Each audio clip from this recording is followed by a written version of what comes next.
இயற்கை எழில் மிகுந்த நீலகிரி மாவட்டம் தமிழகத்தின் தவிர்க்க முடியாத சுற்றுலா தலமாகவும் பொதுமக்கள் விரும்பும் தலமாகவும் விளங்கி வருகிறது.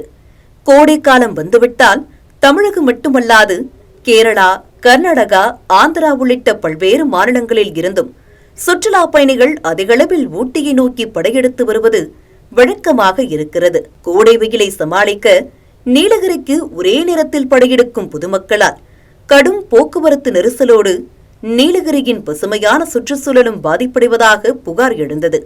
அந்த புகாரின் அடிப்படையில் வழக்கை விசாரித்த சென்னை உயர்நீதிமன்றம் இ-பாஸ் நடைமுறைக்கு உத்தரவிட்டதோடு வார நாட்களில் நாள்தோறும் 1000 சுற்றுலா வாகனங்களும் வார இறுதி நாட்களில் 8000 சுற்றுலா வாகனங்களை மட்டுமே அனுமதிக்க வேண்டும் எனவும் தீர்ப்பு வழங்கியது. நீலகிரி மாவட்டத்தில் பெரிய அளவிலான தொழிற்சாலைகளோ ஐடி நிறுவனங்களோ இல்லாத நிலையில் சுற்றுலாத்துறையை மட்டுமே நம்பியிருக்கும் தங்களுக்கு பெரும் அதிருப்தியை ஏற்படுத்தியிருப்பதாக வணிகர்கள் வேதனை தெரிவிக்கின்றனர். இங்க இருக்கிற வியாபாரிகள், இங்க இருக்கிற மக்கள் எல்லாருமே முழுக்க சுற்றுலாவை மட்டுமே தான் நம்பி வாழ்ந்துட்டு இருக்காங்க. இன்னைக்கு நீலகிரி மாவட்டம் அப்படின் போது எந்த பெரிய தொழிற்சாலைகளும் இல்ல, எந்த விதமான இதுவும் இல்ல, ஃபேக்டரிஸ் எதுவுமே இல்ல. அப்படி இருக்கிற பட்சத்துல இன்னைக்கு விவசாயமும் மற்றும் சுற்றுலாவை மட்டுமே நம்பி இருக்கு. இன்னைக்கு விவசாயம் அப்படின்னு பார்த்தாக்க இன்னைக்கு தேயிலைக்கு விலை இல்ல, இன்னைக்கு தேயிலை தோட்டங்கள்லாம் விற்பனை செய்யக்கூடிய ஒரு சூழ்நிலை வருது. இன்னைக்கு டீ செடிகள்லாம் புடுங்கி போட்டு காட்டேஜஸ் மற்ற விஷயங்கள் கட்டுற மாதிரியான சூழ்நிலை இன்னைக்கு ஏற்பட்டிருக்கு.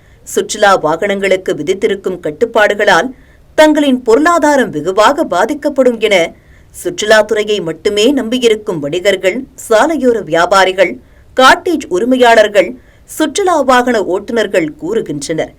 வணக்கம், நான் ரமேஷ் பேசுகிறேன். இங்கே கார்டனில் நான் கடை வச்சுருக்கேங்க. நமக்கு என்னன்னா இந்த சீசன் டைமில் சீசனு அன்சீசன்லலாம் நம்மளுக்கு வார நாட்களில் 6000 பேர் தான் அனுப்புகிறாங்க.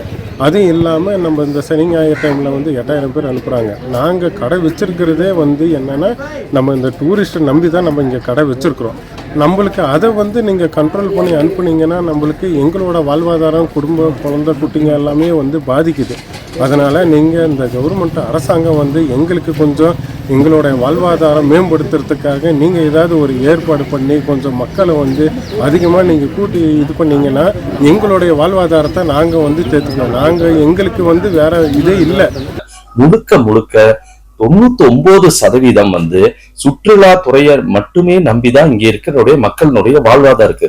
இங்க இருக்கிற மக்களுடைய வாழ்வாதாரம் அந்த 6000 வண்டிகள் மட்டுமே வரும் பட்சத்தில் இங்க இருக்கிற மக்களுடைய வாழ்வாதாரம் கேள்விக்குறியான ஒரு சூழ்நிலை ஏற்படும். லட்சக்கணக்கான மக்கள் இங்க வாழ்றாங்க. இதை நம்பி சுற்றுலா தொழில் நம்பிதான் நேரடியாகவும் மறைமுகமாகவும் சுற்றுலாவை நம்பி மட்டும்தான் இங்க வாழ்ந்துட்டு இருக்கிறாங்க.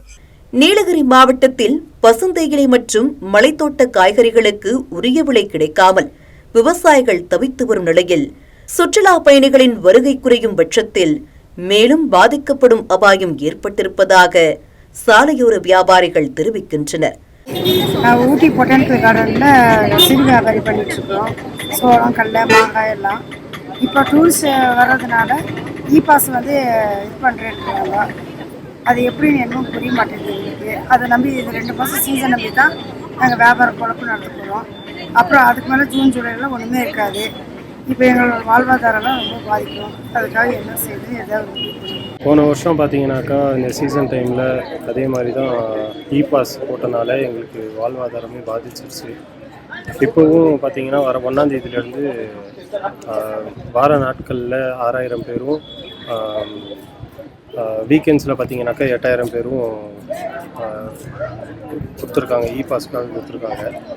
இதனால் எங்களுக்கு இந்த சீசனை நம்பி தான் நாங்கள் கடையே நடத்துகிறோம். எங்களுக்கு ஃபுல்லாக பார்த்தீங்கன்னாக்கா வாழ்வாதாரமே ஃபுல்லாக பாதிக்குது. எப்படி கடையை ரன் பண்ணுறதுன்னு தெரியல. இதனால் பார்த்தீங்கன்னா எங்களுக்கு ஃப்யூச்சரே பாதிக்கப்படும்னு நினைக்கிறோம்.